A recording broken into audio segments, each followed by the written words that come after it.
If you're a content black hole like myself, YouTube sometimes runs out of stuff that you want to watch. This leaves you with very few options for constant, uninterrupted stimulus. You can try to watch something new, or you can go through your watch later playlist, which you're not going to do that. Or you can watch one of the many Gordon Ramsay properties that are posted in full on the platform. Gordon has mastered the craft of creating perfect reality TV. He redefined the genre when he brought KitchenNightmares to the US, and since then has created some of the finest trash that I love to consume. As far as reality TV goes, this is a buffet. We get a little Extreme Home Makeover, a little Naked and Afraid, a little Love is Blind, UK. But these aren't the core of the show, they're accessories to a solid formula. It usually goes like this. Gordon shows up, a woman of advanced age gets super horny about him, and then he tastes the food while a server talks mad shit about their boss. Then Gordon confronts the chef, calls them a disgrace while trying to appeal to their passion for food, which sometimes works and sometimes doesn't. Then he leaves to go get lunch elsewhere, and he'll be back later to raise hell. Which he does, often showing up before the staff so he can rummage through their walk-in full of rotting, expired food with his bare hands just constantly touching his face like the whole time. Then comes dinner service, where Gordon supervises as they fuck everything up. Partly because they're bad at this, and partly because it's a completely full house for the first time probably ever as a result of Gordon Ramsay lurking around. And I gotta say, this is one of my favorite parts of the formula, because every now and then Gordon invites the mayor of these bullshit towns to dinner service. I just had a phone call. The mayor of Nyack's coming. The mayor? Yeah, the mayor. Oh. They treat it like it's the biggest deal ever, as if any American gives a shit about their local ribbon cutter. I checked, and I consider this limited poll to be incredibly accurate. Of course, dinner service crumbles, and if we're lucky, he'll dramatically close the restaurant, forcing everyone to leave. Ladies and gentlemen, I'm so sorry, but we're stopping service. And then he's back in the morning to scold them while presenting a new menu, and maybe even a renovation. And that's KitchenNightmares, but also Hotel Hell. In that show, sometimes they do the body fluid check, which I like. All of this is meant to lead to a better dinner service, which, if successful, will have Gordon vanishing into the night, proving that the restaurant is saved. Then the end credits tell us that no, updating the lobster bisque did not get them out of their $7 quadrillion debt. Unfortunately, the owners closed, divorced, and then died the day after we took the last camera out of the building. Thank God Gordon was here. Of course, I'm leaving out a lot. Like I said, this is just the base formula. KitchenNightmares and Hotel Hell are modular. They leave gaps for bonus nonsense to be plugged in wherever appropriate. Through these, Gordon acts as a family therapist, marriage counselor, court bailiff, and he's even given a business owner a physical makeover, which is really weird. Oh, she looks beautiful. These shows are usually shielded by the idea of like tough love or whatever, but there is one episode that really stands out as as messed up, I guess is the only word I can use for it. It's one where Gordon seems to be intentionally sabotaging the business because he just doesn't like the owner. And this brings us to Flamangos, a Florida-inspired restaurant in New Jersey. For all of my fellow Americans, that may seem weird because New Jersey and Florida are already connected via wormhole, but Gordon does not get that at all. Our owners are Bill and Adele, a couple of former retirees who previously ran some very successful restaurants and got back in the game once Adele got bored. That framing is where we begin the process of selecting and demonizing our antagonist, a pivotal part of just about any episode. It's either going to be an arrogant owner, an immature owner, or a bad chef who doesn't have a passion for cooking. The way we're supposed to view them is fully dependent on their classification. Adele has been tagged as an arrogant owner, so she will be getting Gordon at his absolute harshest. Back on track, he meets the couple and their daughter Cheryl, who's responsible for the branding of the restaurant. Enemy number 2 is solidified. Gordon hates the decor. He does not understand why they would take this Florida approach to the space. After all, they're in New Jersey. Never mind that it's far more Hawaii than Florida, no. The problem is that it doesn't make sense to have a tropical themed restaurant in a part of the country where they might not get to see the sun for 5 months out of the year. Gordon, these people get the sun in pill form for half the year. They can have a little tropics in their restaurant. And this really is like Gordon's whole issue. The decor is treated like a terminal illness. But he doesn't enjoy the food much either. Even if you've never watched a whole episode of this show, you've probably seen clips of it on like Instagram Reels or something.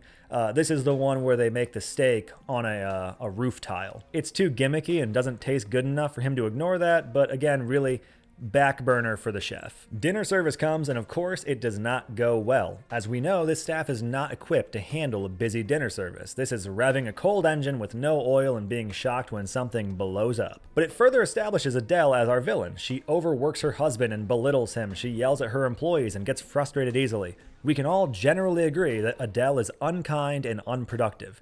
Still, no more than anyone else who's ever been featured on Kitchen Nightmares. But the show is trying to communicate something very specific. Bill is a pitiful old man, and his wife and daughter are taking advantage of him. So Gordon plans for the second dinner service to feature some new menu items that will be in competition with the old. Meatloaf and chicken jubilee. Adele is not thrilled, but that could be for any Hey! Adele is not thrilled, but that could be for any reason. Either way, the chicken jubilee leads to a successful dinner service where the kitchen keeps up, Bill isn't overworked, and the majority of customers leave satisfied with their dinner. And this is usually where Kitchen Nightmares just ends. Gordon goes, "Great work, everyone. You have shown me that you can serve people dinner that doesn't taste like a dog's ass. And you didn't disappoint the mayor. I'm going back to England now, pip pip," and then he fucks off. But no, Gordon is staying for another excruciating 15 minutes of runtime. He's not content to fix the restaurant's actual issues, which is the food and the work-life balance of this gentleman. He has to do something with what's been established narratively. Adele bad, Cheryl tacky, Bill good. And to satisfy his bloodlust, he must use his executive power to set fire to flamingos. And it's at this point where the episode makes a unique decision, backtracking in order to do a renovation. See, typically the redesign part of the show would come between the first and second dinner service. It's done this way so that we can see how the mayor responds to everything at the same time. New menu, new POS system, new decor, whatever. But instead of following this usual trend, we get a sort of encore performance. A third dinner service to follow this unnecessary renovation. And instead of this part being done how it usually is, in the dead of night with little intervention from the staff, this time Gordon has everyone unceremoniously toss Flamingo's decor into a truck to be burned in the town square as a form of public humiliation. When I first saw this, I thought this was by far the least productive and most mean-spirited thing I had ever seen happen on the show. But then they revealed the redesign and I went, no, this actually. But we're not quite there yet. I want to examine this for a moment. I'm about as qualified to psychoanalyze these people as Gordon is, and I'm going to be doing it about as much as he would. When our second dinner service concludes, successfully mind you, just before the fire, Gordon says something really telling. In order for this to work, whether Adele or Cheryl likes it, this place needs to take a dramatic turn. The small adjustments they made were not enough, and they need to make a desperate change, whether Adele and Cheryl like it or not. But it's not their behavior towards the staff or customers that needs fixing. He wants to kill their ego. He must remove their influence over the business by disconnecting it from them emotionally. Adele and Cheryl love flamingos. They take pride in their tacky decor, which, might I remind you, is in New Jersey, but they shouldn't. When Gordon gathers up all their stuff and tosses it in the fire, he's presented as doing something for the business. He must keep the tropics from creeping back in and will do so no matter what. And when I look at this scene of a woman crying in a crowd of smiling, cheering people, am I supposed to feel like this business is really going to turn around? Or am I supposed to feel like this person who I've been told is evil is finally getting what she deserves according to restaurateur Gordon Ramsay? Okay, so holy shit, right? I actually can't even try to be generous with my interpretation of the post-fire flamingos, now called The Junction because it's near train tracks or something, which is so stupid. I am now going to rip apart everything about this rebrand in a fairly unstructured way, so enjoy that. Okay, first of all, the exterior of this building is very much so still Florida coded, and this new logo looks like one of those leaning bookshelves, and also makes me think of a sushi restaurant. The new name also comes with a little tagline from Gordon. Junction means trains, but junction also means coming together, which is what this community is going to do on a daily basis. They are going to come together at the junction. Oh, I love it. And that's the stupidest shit I've ever heard in my entire life. But let's get inside where they absolutely trashed this place. I don't even know if it's worth saying everything terrible about this, so I'll try and be concise for anyone not able to see the screen for whatever reason. They should do a second fire. The building itself is still pretty nice, covered in dark woods and exposed stone, but now it clashes beautifully with this cheap-looking home goods breakfast nook furniture. Adele very correctly thinks this looks like hot, wet, liquid garbage. Ugly. Don't want to throw up. And also bad, but everyone is dumbfounded about how she came to this very correct conclusion. How can she not like this? It looks like a train, Adele. This is the junction. This is where people come together, Adele. Open your eyes. It looks so good, Adele. You're just being difficult, Adele. But she liked what she had, what she and her daughter had made together. It's important to note that even though this business was bleeding them dry and was not doing very well at all, the decor surely did not play a major role in this. It's the food. It's always the food. You and I have surely worked some sort of food service job. Bad food leads to servers taking heat from customers, heat that needs to be redirected to someone who can do something about it. Management. If management doesn't solve the food quality issue, these complaints build and end in a rigid self-defense or apathy. That is where Adele is. And Gordon knows that too. Like, of course, there's outliers, like with Amy's baking company. Sometimes the food is great, but the owners are terrible. But this is rare. And evident without selective editing, like what was used for Flamingos. Like, really, Flamingos is weird. I feel like I'm told that Adele is being unreasonable more than I ever actually see her doing it. Beyond that, Adele was treated as an arrogant owner when she should have been treated as a passionless owner, a tier that usually gets a much gentler handling from Gordon. I mean, why are we treating Adele worse than the people who steal from their staff or serve their customers expired food? Adele wasn't doing either of those things, at least I don't remember her doing those things. Making the restaurant ugly, removing the character Adele and her family had given it, cannot be interpreted as helping when the issue at its core was general disinterest. A thought I see shared by many viewers of this show is that by most interpretations, this is a dream scenario for many people. These retirees get to see their adult daughter, who they appear to have a good relationship with, every day in a place that's built around something they love. The state of Florida. Clearly the menu and work-life balance were issues, so they fixed the menu and got rid of Bill's running around service role, and then they had a successful dinner service.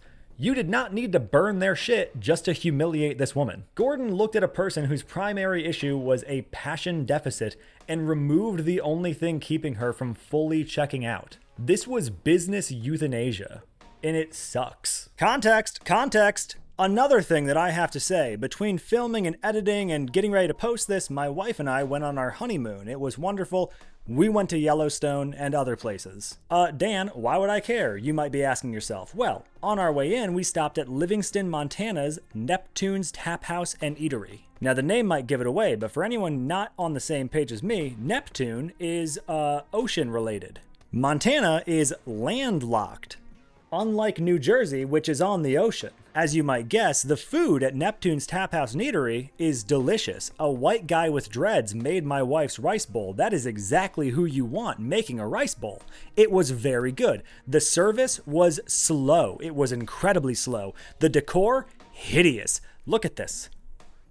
It's awful. They even have a fish tank with the Finding Nemo fish in it. It's arguably far more tacky than Flamingos. So even though the service is slow and the decor is tacky and it's nowhere near an ocean, which is a big fucking problem for Gordon Ramsay, the food being great saves it. Because that is all anyone cares about. People will eat food out of the back of someone's car if it's good. I want you to know this video is done being edited. I'm shoehorning this in weeks after I finished editing it, all because I went to this restaurant that so perfectly proved that Gordon burned this lady's shit for no reason.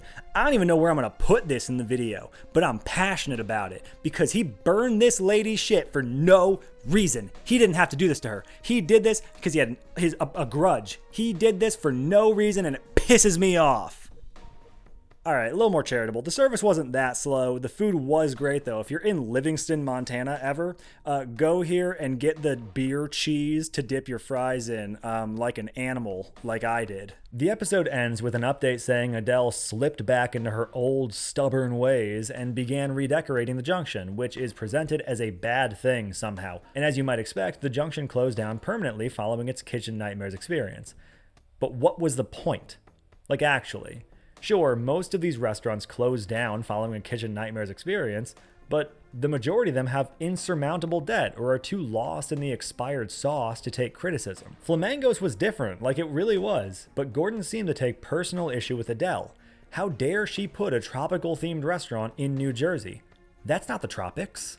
But that could be said about anything. How dare they put a KFC in Tokyo? That's not Kentucky. And what the hell is Gordon Ramsay's Pub and Grill, and why is it providing an authentic English pub experience to the people of Atlantic City, New Jersey? That's not London. Oh, but he's from there, it's different. No. He's British by the technicality of having an accent in front of an American audience. He is just as disconnected from this as Cheryl is from Florida. Back on topic. Gordon's handling of flamingos was embarrassing and needlessly cruel. We've seen him deal with difficult, awful owners in the past, but up to this point, he had never gone the psychological abuse route. I hate this episode. They dished out the most severe punishment to who can easily be considered one of the least deserving when compared to anyone else Gordon has dealt with. But Dan, the fuck do you know? You don't own Gordon Ramsay's Pub and Grill in Las Vegas, Nevada, also not London. And dear viewer, you're right, but I don't care. Okay, elephant in the room. I know I was mean about New Jersey in this video. I'm sorry. Just know that I do love The Sopranos and the front bottoms and cured meat. Bruce Springsteen? Maybe? Yeah, right? No. Philadelphia? No. Pittsburgh? No. Where's Bruce Springsteen from? Oh my God, he's from New Jersey. Got it! Come to think of it, Chuck E. Cheese. That seems like the kind of place that would exist in, like, Mouse universe, where a mouse can be a restaurateur. Our universe doesn't allow that. Our world doesn't allow that. Chuck E. Cheese should be only there. Gordon should take issue with that. Pizza Hut. The alien... well, no, they weren't alien. Whatever the pizza creatures were from Jimmy Neutron. Taco Bell. Portland, Oregon only from now on.